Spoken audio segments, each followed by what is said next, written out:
Welcome back, guys. Today we're going to be going over the Magtheridon kill that we got 2 weeks ago now, I believe. This was on a Sunday. Let's see, let's jiggle it around. So the 20th, that would be 8 days from the recording. No, 5 days? 5 days from this recording. Jesus Christ, I can't get my days straight sometimes. But I'm just going to be going over what I did wrong during this fight to kind of give you an example of what you're supposed to do from a Warlock's perspective and just give like general commentary on the actual video. If this is your first time here, don't forget to like and subscribe. So now that we've got that out of the way, let's play the video and just kind of go over what I did and what I didn't do correctly. So generally what you need to do with these first set of ads, I believe there's 5 of them. There's 1, 2, 3, 4, 5, 6. No, there's 6. So if you have what we had, we only had 3 Warlocks. So with 3 Warlocks, what you need to do is you need to have 2 tongues, 2, and then the other one can tongues the last one. So right now what I did is I tongue square, and then I will come over here and tongues X, and then we will bring X and Sculpt together and we'll blow them up. Generally this is where you want a lot of fucking nukage happening. Got the tongues up there. Now as a Warlock you're gonna see Infernals come down. The Infernals are very important to take care of because they will blow up the raid and they will fear everyone. It will just chain fear people. Pretty much ends the raid. So another thing, you need to learn how to kick. It's very, very important. See, now I targeted the Abyssal, banish, right off the rip. Then I go for that one. He's feared already, but I want to chain fear him with a longer fear. Then I re-tongues, go back, and I re-tongues as well. Now this is something that I should have done a little bit earlier personally. I know that it wasn't life or death, but still, I wanted to keep that tank able to interrupt, because with the tongues, it slows the cast speed of these extremely fast spells. So right here I think I went with a banish because my banish was coming off. Then I went with a fear, but he ended up getting banished, so I wasted a fear, and then I'm pretty sure someone banishes him here. Yeah, he gets banished again. I almost go through the full fear here. This one I think I give a fear off, or I re-banish this one, then I fear this one. I break my own CC. Sometimes it's okay to do that as long as no one's near the other one. This is one thing that I messed up. I missed a tongues. Actually, I didn't miss a tongues because someone's clearly putting tongues on that.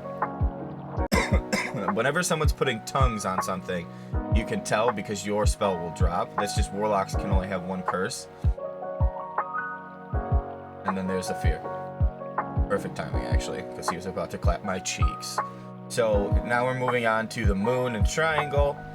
I do not put tongues on these. If I do put a tongues up, it's because someone's calling for tongues and they haven't had the tongues. Normally I like to focus on the abyssals at this point, so you'll see my camera view shift a lot to left, right, like there's the abyssal. Get the banish off, but I know someone's going to be coming out from the side. Yep, I get the fear off, but it was already banished. I should have probably gone for another banish there. Well, no, because that burning abyssal right there would have come in and just completely messed the raid up. So generally speaking, I did what I should have. I should have hit him with a death coil, so he walked away. Death coils are actually like very, very useful in this sense, just for the sole fact that you can get a quick fear off, give yourself a little bit of time to get either a banish up or another fear. So this is getting into the first blast wave where we get into the clicking. Most important part of the fight, because if you do not click the cubes, game over. I'm also in the incorrect spot because our elemental shaman, the one that gives me 4% hit and 123 spell power, I believe, as well as our boomkin, who gives me crit. Actually, he gives the whole raid crit. I messed that up. I also missed on, so there's a perfect way you can change your banish as well. The way you can put your banish, I apologize, my phone just went off. The perfect way to put your banish is as soon as the tank pulls him, pop a doom, and then every time the doom will land in a banish phase. When the doom lands into a banish phase, you are going to see extreme numbers pop out. I'm not kidding. I did we did do this for a little while. I think we had this attempted, yeah, for like an hour or so. So one of the attempts, I actually got the banish to line up. And when the banish lined up, I'm pretty sure actually here it lines up as well. Either that or it's just close. Let's see. Let us see. No, it's just short. That's unfortunate. Oh no, it does. It goes off.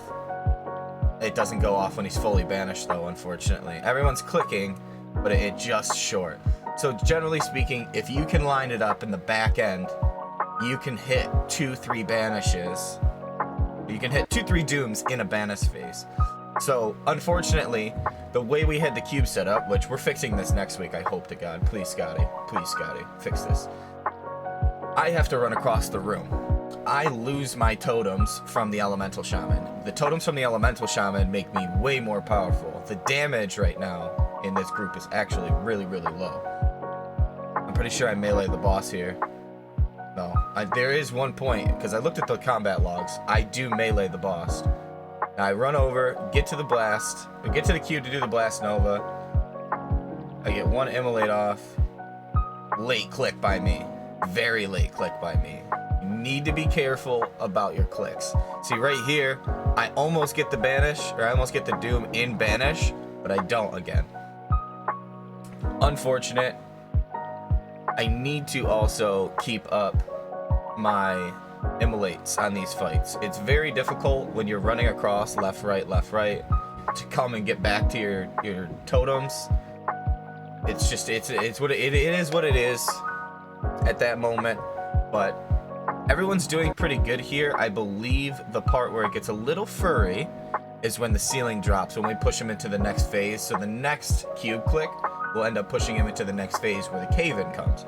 Now when the cave-in comes, it's very important to use your warlocks or even health pots, the improved health stones and the regular health stone. I would use the regular health stone for like random damage that you're getting. If you just so happen to catch a blast nova, like I would use the regular one and then save the improved one for when the shit hits the fan and stuff comes down on the ceiling.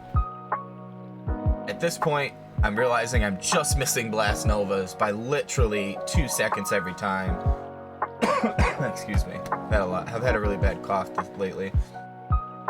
But if I would have timed that blast nova or the doom on blast nova, those spells would be hitting harder. I probably would be doing more damage. I'm actually doing very subpar damage. And then you'll see the cave-in come and happen in just a few seconds, I believe. I think it's just before the blast nova. Did we not get a blast nova? Or did we not get the ceiling? We get a blast nova, I know that. That was an early ass click. I think by a lot of us. I mean, just going forward, we had a lot of good... We technically got this correct. This is where we got a little scared. We're like, oh shit, are we gonna be able to burn it through the next blast nova?